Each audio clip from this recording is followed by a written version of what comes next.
Guys, এই মুহূর্তে ঢাকায় থাকতে আমার একদমই ভাল লাগছে না। তাই আমি ঢাকার মধ্যেই একটু গ্রামীণ পরিবেশ খোঁজার চেষ্টা করছিলাম। যেহেতু আমি গত ১ বছর প্রায় গ্রামে ছিলাম, আর গ্রামে থাকার পরে হুট করে ঢাকাতে এসেছি।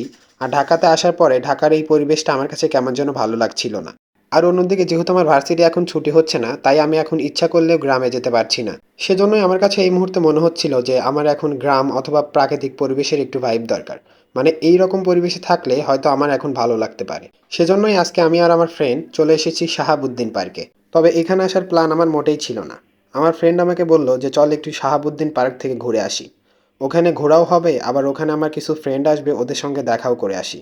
আর আমার কথা আর কি বলবো, আমি তো মনে মনে ঢাকার মধ্যে এইরকমই একটা সুন্দর জায়গা খুঁজছিলাম, যেখানে আসলে গ্রামের একটা ভাইব পাওয়া যাবে।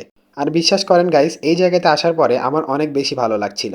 মনে হচ্ছিল যেন কিছু সময়ের জন্য হলেও গ্রামে চলে এসেছি। শাহাবুদ্দিন পার্কটি মূলত গুলশান এলাকায় অবস্থিত।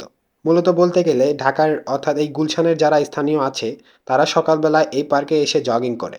আবার এই জায়গাটি গুলশানের মধ্যে হওয়ায় এখানে অনেক ফরেনারদেরও দেখা যায়। যদিও আজকেই আমি এই পার্কে ফার্স্ট টাইম এসেছি, সেজন্য আমি আস্তে আস্তে এই পার্কটি ঘুরে দেখার চেষ্টা করছিলাম।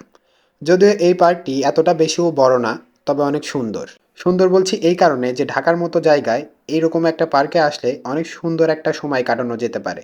তবে এখানে আসার পরে দেখতে পেলাম যে এখানে ছোটোখাটো কিছু ফান অ্যাক্টিভিটিস রয়েছে। সেজন্য আমি একটার মধ্যে উঠে এইরকম দুষ্টামি করা শুরু করে দিলাম।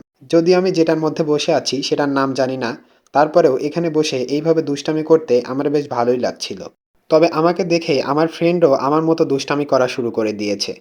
যদিও আমারটার থেকে ওর রাইডটা একটু বেশি ফানি ছিল।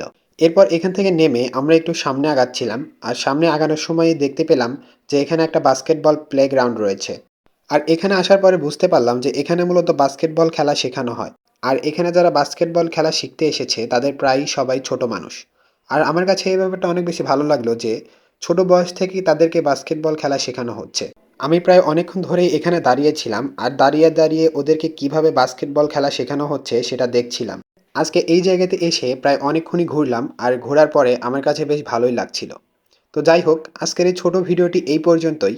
ভিডিওটি ভালো লাগলে একটি লাইক করে দিবেন, আর আমার চ্যানেলটিকে সাবস্ক্রাইব করে পাশে থাকবেন।